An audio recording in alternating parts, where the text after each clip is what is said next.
Hello and welcome to On the Brink. I'm Nick Carter. This episode is brought to you by Witham and Public.com. More about them later in the episode.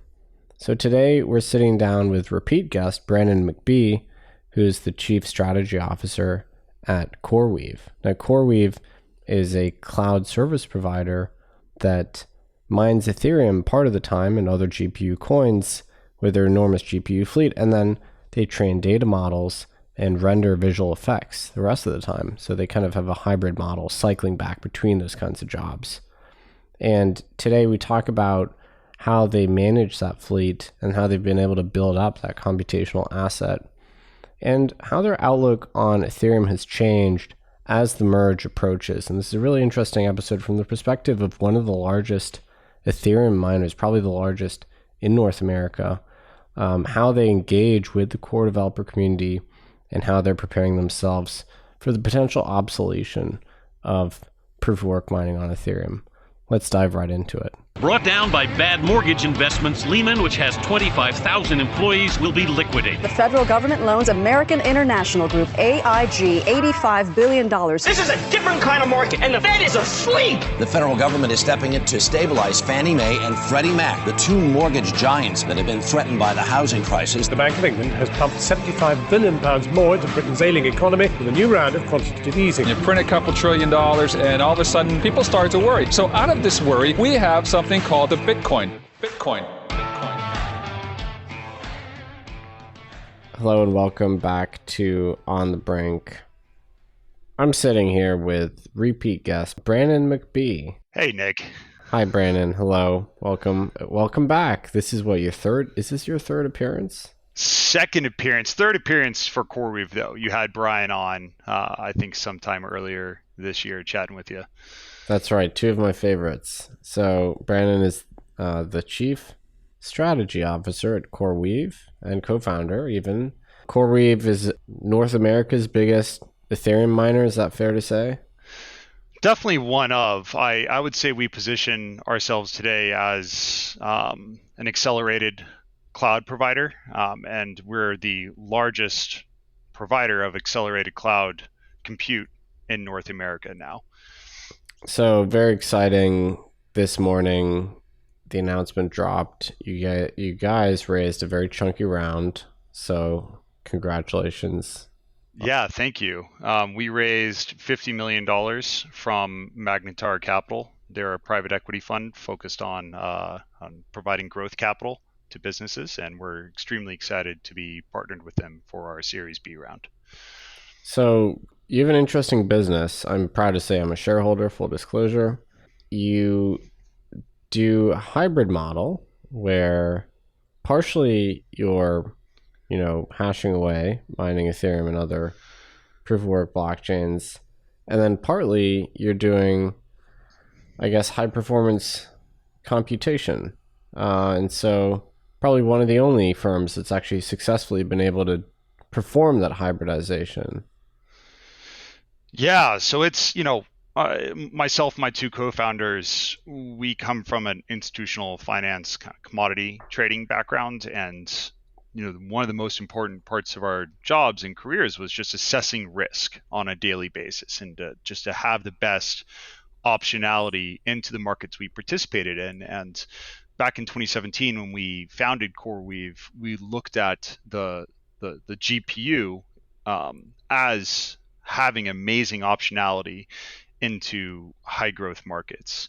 And over the last 4 years, we started on the blockchain side, so building out a miner, but the last 3 years of effort on the engineering side and the infrastructure side of the business has been fully focused on building an enterprise grade cloud, and specifically to serve the specialized compute market or accelerated compute, which is high-end GPUs, high-end CPUs, super high bandwidth storage, so like NVMe storage, SSD storage, all that kind of stuff that businesses today are increasingly needing and don't really have an option in the market in the hyperscale clouds. The hyperscale providers tend to focus on having a lot of fairly mid-tier compute, and that's a fantastic fit for a lot of businesses out there as we go through this transition of on-prem kind of hardware resources into cloud resources. But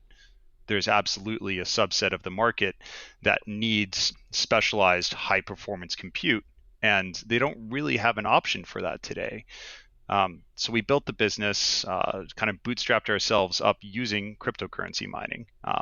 Then, as I said, spent the last 3 years or so focused on hiring the amazing engineering team that we have today, identifying the correct partners to work with on sourcing enterprise grade hardware, and really building out the infrastructure that's needed to run a high performance specialized cloud today. And it's, it looks a lot different than the warehouse that we started in to run specifically crypto mining.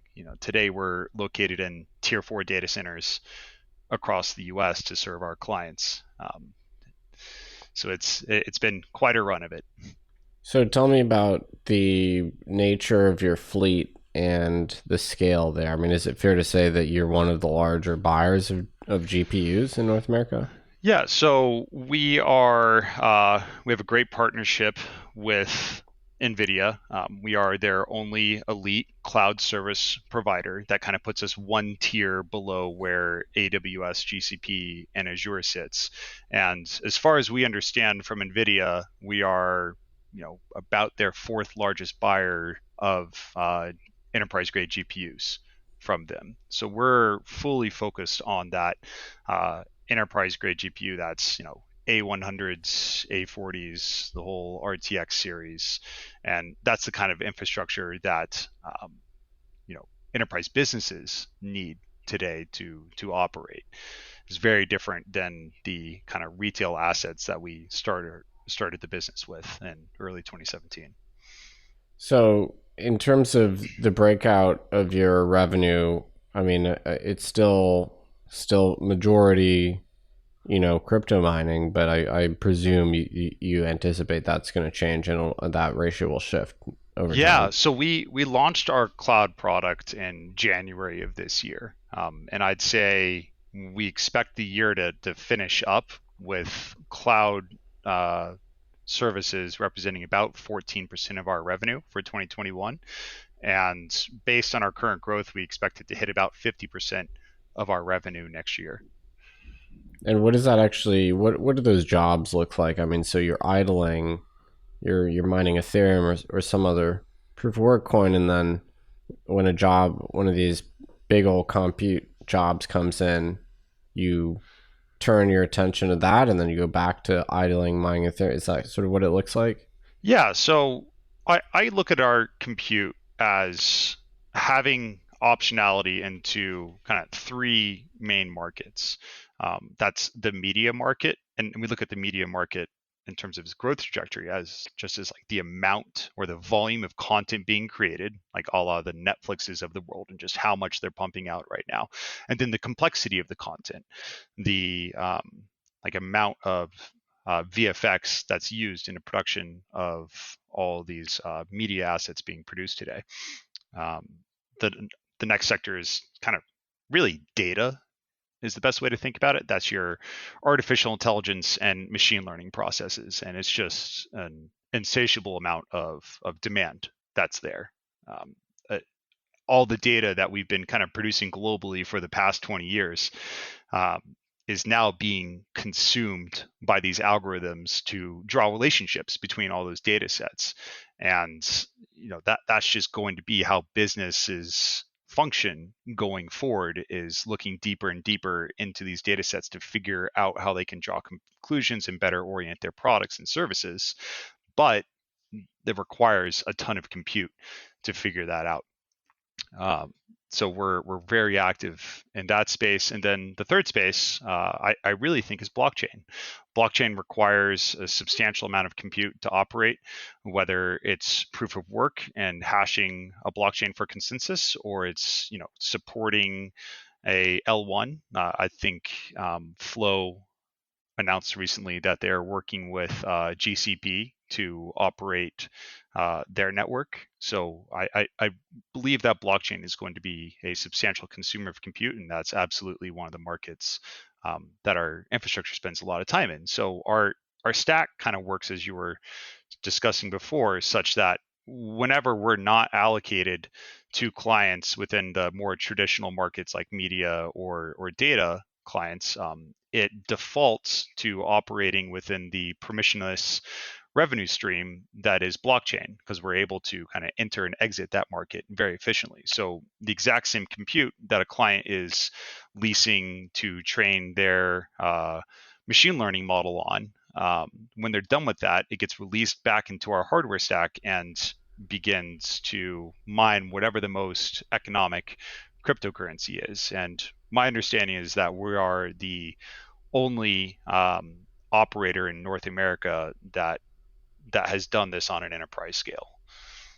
And why would you say that's the case? I mean, obviously there's a lot of publicly traded Bitcoin miners, and they don't, I mean, some of them might make noises about HPC, but that doesn't really make any sense because all they have is ASICs. Whereas you guys obviously have a ton of GPUs and other sort of more general hardware. Is it your sort of unwavering optimism around ETH that caused you to, continue to build at that fleet, even as maybe other folks thought that the proof of stake transition would come sooner? Was that sort of the key advantage you had, or was it just this view that you could move in this direction of being this sort of hybrid computational resource from inception? Like what is it that led you to occupy this unique position, basically? Yeah, that's a great question. I think we've been looking at this from day one as an option for us for the future, but we certainly didn't understand the complexities involved in it. There are plenty of pitch books floating around for GPU-based miners and even ASIC-based miners out there talking about building a high-performance cloud, but at the end of the day, you can't service these enterprise clients from a container in West Texas or Colorado or the tundra in Canada, right? Like you need to be in a tier 4 data center. You need to have low latency. You need to have all the backup redundancies that come with sitting within a tier 4 data center. So that's a path that we have taken pretty much 90 cents on the dollar of what we've generated on the mining side of the business for the last 4 years and invested it in building this cloud product. And this latest financing round is really going to allow us to aggressively pursue a market where we believe we've identified a fantastic product market fit, and now really comes down to just scaling the business. So when you look at these sources, these 3 sources of demand, I want to take them in turn. So the media, the rendering, VFX business, I mean, is that kind of a COVID thing that all these studios have gone from IRL, live action to more rendering? Or is there just structural growth there because the world has a forever increased demand for that? What is that? What do the dynamics look like there? Yeah, I think there's a couple of tailwinds going on there that we're really excited about them. So one that you mentioned, I think just the volume of media content being created and the complexity of that content is really driving demand on compute resources in order to produce it, right? Like there's just a lot more content being created today than there was 5-10 years ago. The second question about COVID, remote work, all that kind of stuff, the VFX industry was already in a transition to move from on-prem resources into the cloud before COVID. It was at the very kind of beginnings of it, but it's also a huge lift, right? Like the production platform is the heart and soul of these VFX studios, right? And messing with that, or messing with the way that artists interact with their compute to work on a daily basis can be incredibly disruptive. So it's definitely a slow mover from on-prem to cloud pre-COVID, but COVID certainly accelerated it, and it provides a number of advantages for these studios. If you think about it, right, these studios would have to procure a substantial amount of resources that ultimately went pretty underutilized because it's very bursty demand in terms of the way that you kind of consume compute. Like you have artists who are working on machines on a day-to-day basis, but every month, 2 months or so, you go into a large rendering project, which is like putting together the final production of the asset you've been working on, and that consumes multiples more compute than on your daily basis. So you kind of have to have that sitting idle until you're ready to use it, and thus very low utilization rate, poor use of capital. And I think the VFX studios have understood that, but they really didn't have an option before. There wasn't a kind of virtual studio in the cloud product before. So that's exactly what we set out to build. And late last year, we partnered with a fantastic VFX studio to design the most optimal product for their team, and in a way that we could scale it across to other VFX studios across the US and the world.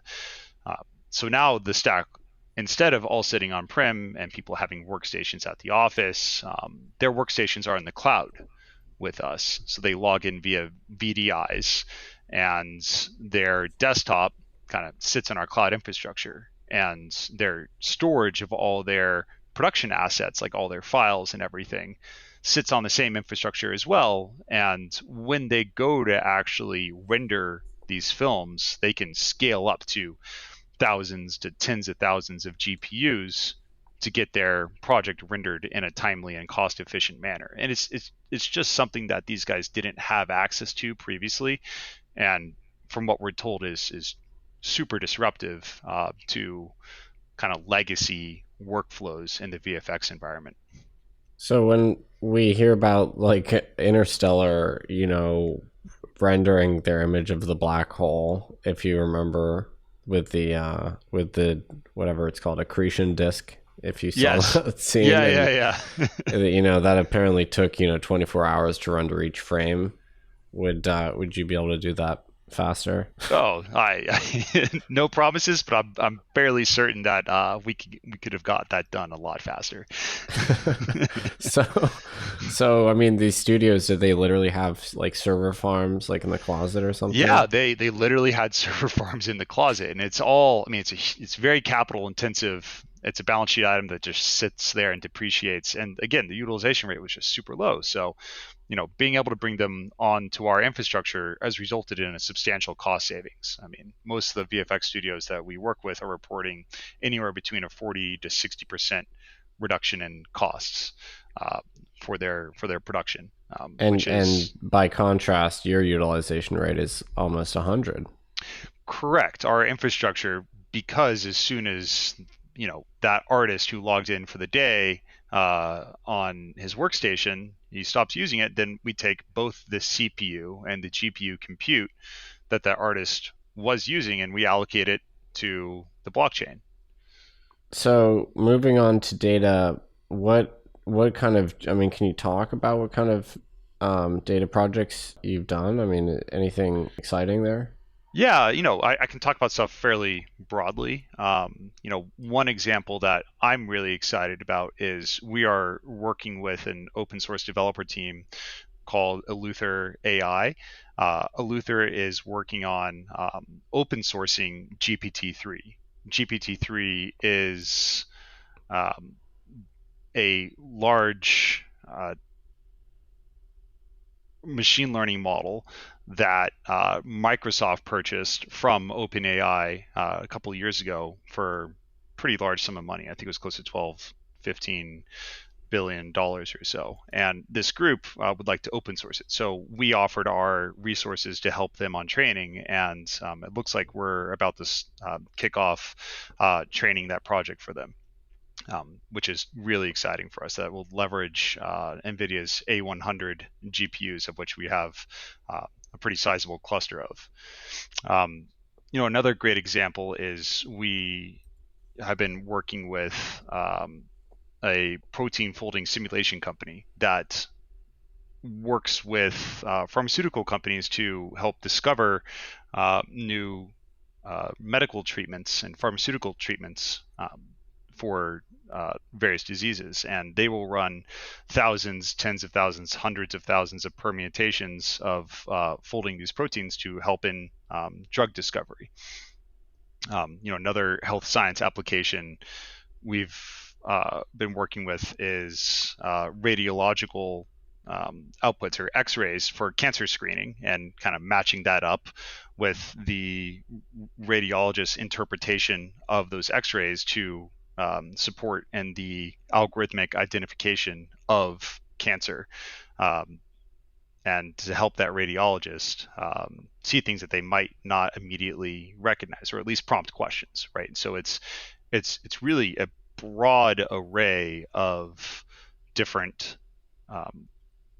entities that will come in and leverage this compute. And I'd say the differentiator between us and some of the hyperscale clouds is the hyperscale clouds will provide a lot of software resources to help teams that don't have like a strong developer or engineering staff, whereas CoreWeave, we focus on offering pretty much strictly compute, bare metal access or kind of virtualized access to infrastructure, and that allows for us to take a lot of the costs out. Typically on a SKU by SKU or kind of GPU comparable basis, we come in at about 70% less than the hyperscale clouds, and that just really allows for entities that are doing all this fantastic research to accrue not only cost savings, but they can run more jobs at the end of the day, and it just allows them to operate their businesses better. So my mental model around this is, I think it might be called the Jevons paradox, but basically as you make a commodity cheaper, and actually there's total analogies to block space here, but as a commodity becomes cheaper, maybe you discover some new industrial process to produce it, the world learns new use cases for it because simply the price point has come down, and so you just do more with it. And compute, in my mind, is a commodity, and it seems like it's becoming cheaper all the time. And so my guess is that we're just gonna have greater demand for it as the price comes down, and it'll just become more and more ubiquitous, and it's gonna become completely normal for just regular folks to outsource enormous computational jobs to the cloud, whether edge computing, I guess they call it, whether it's me using Photoshop and it running slowly on my laptop and faster somewhere else, or gaming, I guess, is also happening. And is that kind of the way you think about it? Just as it gets cheaper, just massively stepped up demand for computation. I do agree with that. I also think that there's a little bit of a bottleneck today as well, in just being able to access scale compute. We get told by clients pretty frequently that they can't just step into AWS and request for 3,000 GPUs on demand. I mean, we operate over 50,000 GPUs at this point, and it's pretty wild to us that clients, and these are fairly normal mid-sized clients, right, that are looking to burst up to 3,000 GPUs, that scale just isn't available at the traditional generic clouds, I guess is the best way to put it. So we think that we are one of the first providers really offering these resources at scale, and it's changing the way that these businesses are able to approach using compute in the cloud. And in terms of actual data sharing, I mean, if you're dealing with terabytes, do you DHL it, or is it all still digital transmission? Like, have you ever mailed anyone a hard drive? No, we don't have to step down to that. But a reason that we don't have to is that we are operating within these tier 4 data centers, right? Like, we have that 100 gigabit connection at our sites. So things that you can't really quite attain again in like West Texas in a container or something along those lines. Like, you really do just have to be positioned within these super high grade data center environments and to be operating, enterprise grade infrastructure in order to work with clients who are looking for high performance compute. Just hard stop. And that's what we found is what really has allowed us to differentiate ourselves against our peers. I mean, I kind of look at the GPU crypto mining space as a version 1 of what operating infrastructure for the blockchain will look like. And I think that we're kind of a better definition of what version 2 will look like. Version 2 is someone who operates these enterprise grade resources that can be used for multiple high growth use cases that exist today and might exist in the future. I mean, one analogy I really like to explain it is I think that we're the equivalent of a power plant, right? Like we're providing this resource that is used by countless types of consumers and is just critical and part of a backbone of the way that business functions. We are the power plant of high performance compute.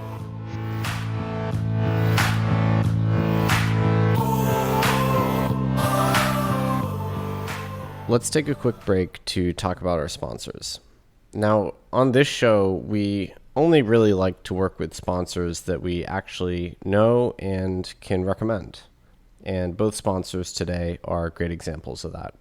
So our first sponsor for this episode is Withum. They're a top 25 accounting firm with a cutting-edge digital technology and blockchain practice. So wherever your company is, from pre-seed to IPO, they have tailored solutions just for you. They've helped some of the largest companies in the crypto industry with audit, tax, and advisory needs, and they've also helped some of our portfolio companies too. To learn more about their advisory, audit, and tax services, go to onthebrink.link/withum. That's onthebrink.link/withum. Next up, we have our newest partner, public.com. Getting started investing, especially in public equity, can be really difficult and confusing. It seems like there's a lot of barriers to getting started, especially with cryptocurrency. Public.com is a platform that allows you to participate with fractions of shares instead of having to buy whole shares. It's also very community driven, so there's a large community of investors discussing stock picks and trades. And now they've also added support for cryptocurrencies. Now, I've really enjoyed my time on Public so far. One of the things I really like are the audio discussions, Public Live, where you have public market CEOs and equity analysts sharing their views on particular stocks and themes. It's been a really interesting experience so far, and I like that there is public equity alongside cryptocurrency. Now, one of the interesting things about public.com is that they take the privacy of the community really seriously. They don't participate in payment for order flow, which is a common practice in which the brokerages actually sell your trades to third parties. Instead, they route your trades to the exchanges directly, so there is no middleman. You can start investing with as little as $1 and get a free slice of stock up to $50 when you join public.com today. Visit public.com/onthebrink to download the app and sign up. That's public.com/onthebrink. Now, this is valid for US residents age 18 and over. It's subject to account approval. See public.com/disclosures. This is not investment advice. So I want to get to Ethereum because you've, pretty intertwined story with them. But before that, so just, it seems like you're kind of hinting at this convergence between proof of work, the normal operation of proof of work, and then proof of stake validation becoming much more computationally intensive, and there being kind of a convergence there. So maybe speak to us a little bit about what that might look like. I mean, is there a world where, like, even if, Ethereum moves away from proof of work and then a lot of these smart contract chains to proof of stake, there's still a role for your industrial data center in blockchain validation? Yeah, absolutely. That's a fantastic question.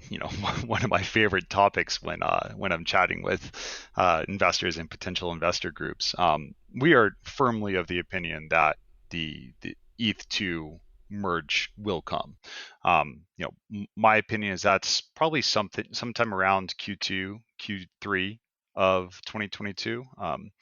Tim Biko recently tweeted that he put forth a EIP proposal, EIP 4345, which will delay the difficulty bomb till June of 2022, and that's all in the spirit of allowing enough time to properly test the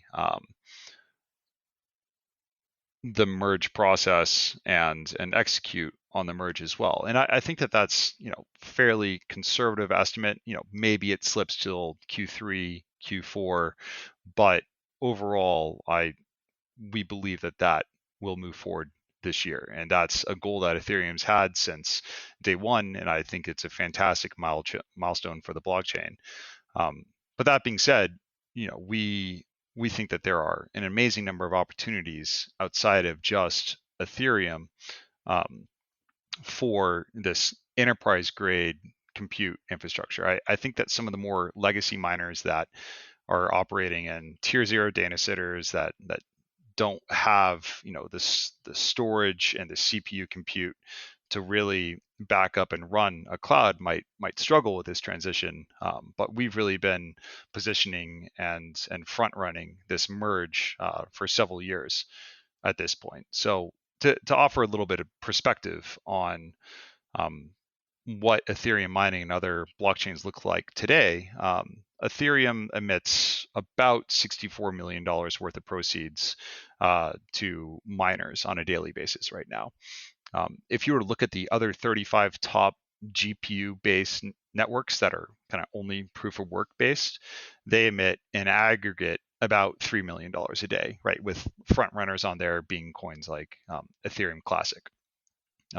But I think, and to offer context for those numbers, Bitcoin emits about $60 million a day currently to miners, right? So, I mean, in total, we're looking at something that's over $120 million for kind of institutional crypto mining right now, and it's just an amazing market that you're seeing a lot of capital flow into. But what we see other opportunities in the mining space are these more high performance products such as Filecoin. Filecoin currently emits about $24 million a day in revenue to infrastructure participants on their network. And we think that there's going to be more opportunities like that on the blockchain in the future. Another example with a network that's still starting up, and I believe they're moving towards launching on the GPU side sometime later this year, is the Akash network. Akash is trying to be a cloud service provider on a blockchain using distributed compute. So that kind of covers where things are today, right? I think one of the founding accelerators really of Ethereum was its ability to reach out to hundreds, thousands, millions of people so easily, because their initial distribution mechanism was, hey, if you have a computer, CPU, GPU, you can participate and become part of this community, and we'll reward you for that. And it got people involved. It got people to learn about what this network was, and they built this massive community of contributors of hardware that still exists today. I mean, plenty of people are still mining today. It's still very much profitable. I can certainly attest for that. And by moving to proof of stake, you're gaining a new community, but you're also potentially losing this hardware enthusiast community out there. And I believe that there are going to be new layer 1 proof of work chains out there that come in and take advantage of this already established community of tens of millions of participants. One of those chains that's out there is called Alio.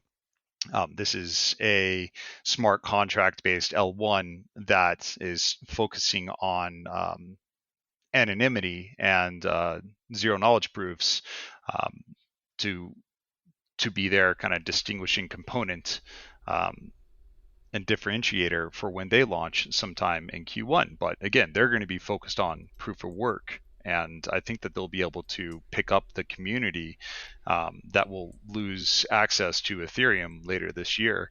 And that'll be a huge growth opportunity for them. And then, aside from that, blockchain itself is just generating a fair amount of demand with, like NFTs, right? Like we are rendering NFTs on our infrastructure right now for issuance. I think we've done 2 or 3 runs in the past few days alone. Of 10,000 NFTs. Yeah, it just kind of comes down to blockchain itself is generating an immense amount of demand for compute, and we are just very well positioned as an enterprise provider to sit there and help folks kind of fill their demand profile. So that's interesting. I'm sure that wasn't something you would have anticipated when you started the company.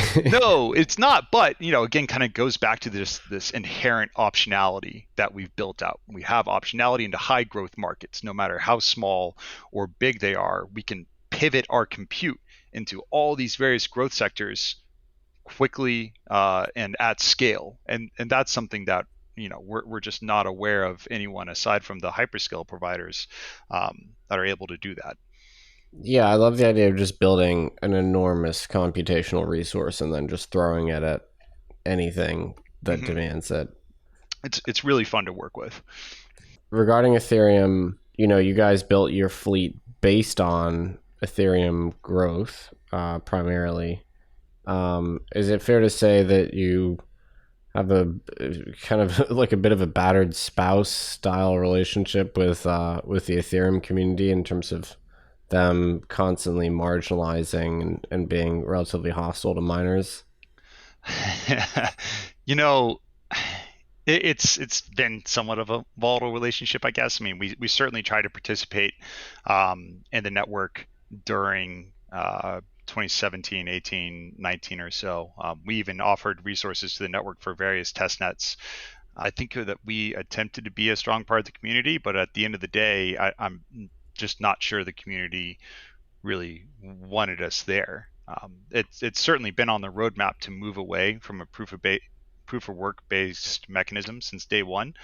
But I think that there were other kind of roadmaps, milestones, and promises on there, such as being ASIC resistant, that were kind of ignored by the network. I think EIP was it 1057 or so was meant to stop ASICs with the implementation of progressive proof of work, right? That was meant to limit ASICs on the network, which I think estimates today are that ASICs represent about 30% of Ethereum's hash rate, which is a very material number. And the network overwhelmingly voted in support of 1057 when it was proposed, but the Ethereum developer team still chose to ignore that signal and ultimately was never implemented. I think it was a pretty political source of tension at the time when that came out, and there was a lot of people for it, a lot of people against it. I do think that was a promise that was never delivered on, and I'd say that we were certainly pretty disappointed in that. So your point is that it's just a little bit arbitrary which of the original visions, ended up being executed on. Yes. Yeah. They certainly seem to be not in favor of the infrastructure providers of what has allowed this network to operate and grow for the past, was it 5 years now? So it's, I think the miners have been a huge part of the community. I think that they're, not necessarily thanked for their contribution directly, but, at least guys are still making a living participating on the network. Yeah, I always found it curious that Ethereum's essential doctrine includes this notion of being proof of stake, whereas for half a decade now they've not been proof of stake, which is kind of amusing because in my view, and I think you probably share this idea, is that mining has been a very strong force in terms of distributing the coins in a permissionless way, in a no KYC way, in many cases, to anyone with commodity consumer hardware. And it actually really wasn't that difficult to acquire some Ether through mining with your gaming rig, especially in the earlier days. And so that's been a strong distributive dispersive force that did get a lot of people into it. And yet, the more common narratives are that mining is this, burden and this industrial process which needs to cease. I completely agree with that. I mean, it's the same way that Bitcoin was distributed, right? And again, I think it's a community that won't be ignored in terms of its size and its technical ability to participate in these networks. And so I think you will see new L1s pop up that take advantage of this already established group of people. So here's an interesting question. Well, I suppose I can't decree that it's interesting, but I think it's interesting. So, to the extent that miners are like positively disposed towards the network, they're in effect stewards of the network. Their general incentive is to make sure the network is working well. And this is part of the sort of security model analyses that a lot of people do, is the idea that miners have hardware and whose value derives from the unit price of the native token, both ETH and, Bitcoin, obviously. I mean, if Ethereum disappeared, the GPUs would surely be worth less. Not zero, but certainly worth less. And so, I think that's sort of an established idea that miners have a lot of hardware, and so they're, generally have a long-term view that they should support the network.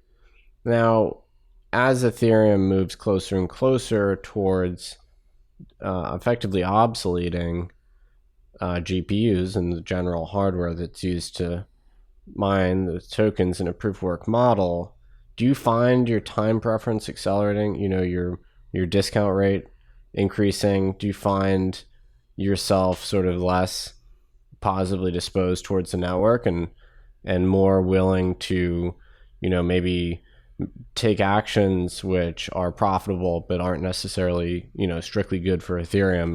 And, obviously the main example I'd think of there would be something like MEV. Have you noticed that, or, are you going to, not to put words in your mouth, but stay responsible stewards, right till the end? Yeah, I think that miner extractable value was something that we were, pretty against when it first came out, because we viewed ourselves as stewards of the network, right? Like we don't think that you should be able to be paid to prioritize which transactions go through on a network in a way that disadvantages other market participants, right?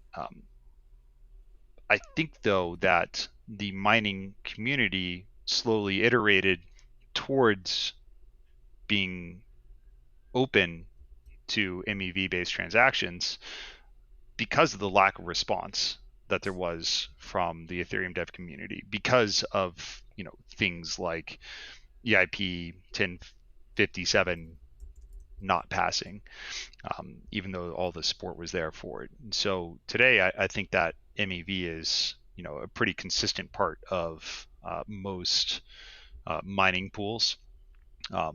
We participate on mining pool that has MEV enabled on it, and it now just seems like it's part of the network today in proof of work, and it seems like it's certainly going to be part of the network as we transition to proof of stake, and arguably it could even be more pervasive and centralized in the manner by which players will participate in it. Now, in terms of who's actually reordering transactions, are you doing? I don't know if you want to answer this, but are you doing that on a first-party basis, or are you participating in one of these systems whereby you auction off the ordering of transactions to the third-party transaction pickers? It's definitely more kind of second, third derivative. That's certainly where we sit. I'm sure there are miners who are on that kind of first layer, working directly with the parties that want to either reorg the blocks or prioritize the blocks. There are a number of mining pools now that just offer MEV to their kind of pooled participants, and thus it's just a frankly, it's a fairly small increase in revenue for those mining pools. We're talking about like ones of percentage points, right? It's not massive or on the scale that some people talk about that being like the primary source of revenue for miners. That's not where we sit. We choose to be passive participants in MEV. I'm sure there are some very active ones that do accrue material earnings from participating, but that's just not where we are. So I want to talk about the proof of stake world. I know that you're going to step down your relationship to Ethereum once that occurs, but returning to the mining security models, there's a few papers that talk about the ability to borrow ASICs or hash rate as a security threat in proof of work. And of course, the canonical examples here, the sort of nice hash augmented attacks on Ethereum Classic or Bitcoin Gold, where simply put, there was just a liquid market to rent hash rate, meaning that you could acquire a large portion of the validation of the hash rate relative to the aggregate amount, and potentially interfere with the blockchain and conduct a reorg. And I don't think that's controversial that those rental marketplaces probably made those attacks easier. Now, if I think about the analogy to proof of stake there, the fact that there's a lot of capital that's very liquid in these lending markets, and even on a highly short-term basis, is effectively costless to obtain enormous amounts of leverage through flash loans, for instance, which we know are used in most DeFi attacks. Do you think of those things as analogous, as the ability to borrow capital for an attack in proof of stake as somewhat analogous to the ability to borrow hash rate to pull off an attack in proof of work? Yeah, I think that's a really interesting question. I think it's analogous, but arguably it's even easier to pull off that attack using capital for proof of stake versus securing hash rate in proof of work. I think the most secure part of proof of work is that it requires at scale access to electricity, right? Like you don't have 50% plus of the Bitcoin network available on NiceHash right now. You don't have 50+% of the network of Ethereum available on NiceHash, right? It just doesn't sit there, and thus isn't even a mechanic to attack those networks. Certainly smaller networks have been attacked by leveraging NiceHash. We actually stepped in and helped secure Ethereum Classic when they were 51% attacked. We threw our entire hash rate into them to stop that attack back in, what was that, 2019 or so, I think. But that security measure gets taken away when you move to proof of stake, because at that point, all you need is access to capital, right? And if you can get these massive flash loans, which the size of which in terms of their ability is just going to continue to increase, I think that will result in material vulnerabilities on these proof of stake networks and L1s. And like you said, you're already seeing it as an attack vector on DeFi protocols. I think it absolutely is something that it is more of a security risk than what exists on proof of work today for the at scale networks, of course. Yeah, I guess with proof of work, there are ultimately diseconomies of scale, because you're talking about installed power, you're talking about actual physical resources, your ability to draw electricity and deploy hardware against that electricity.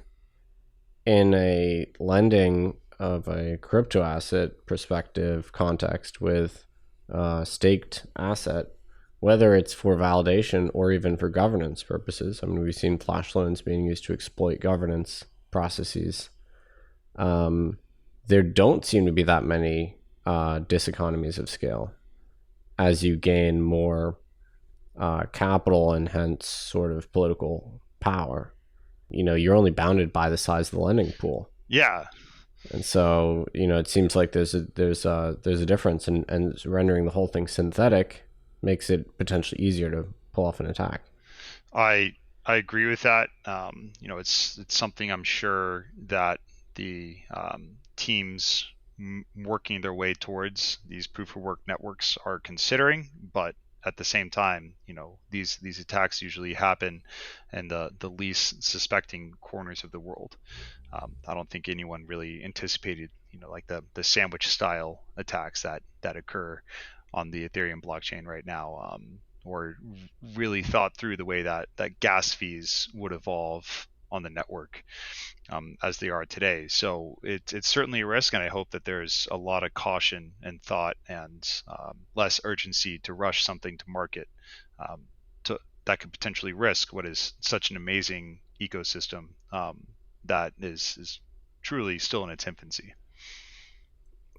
So regarding sustainability, that's been a big topic for Bitcoin miners, and Bitcoin has some interesting properties that I think mean that it is potentially more tractable to go after some renewable sources, even if they are interrupted or don't have perfect uptime.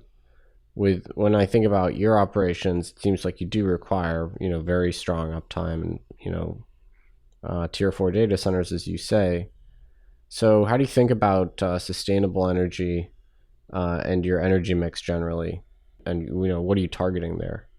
Yeah, so our data centers are strategically located or optimally located within electricity footprints that have a high penetration of renewables.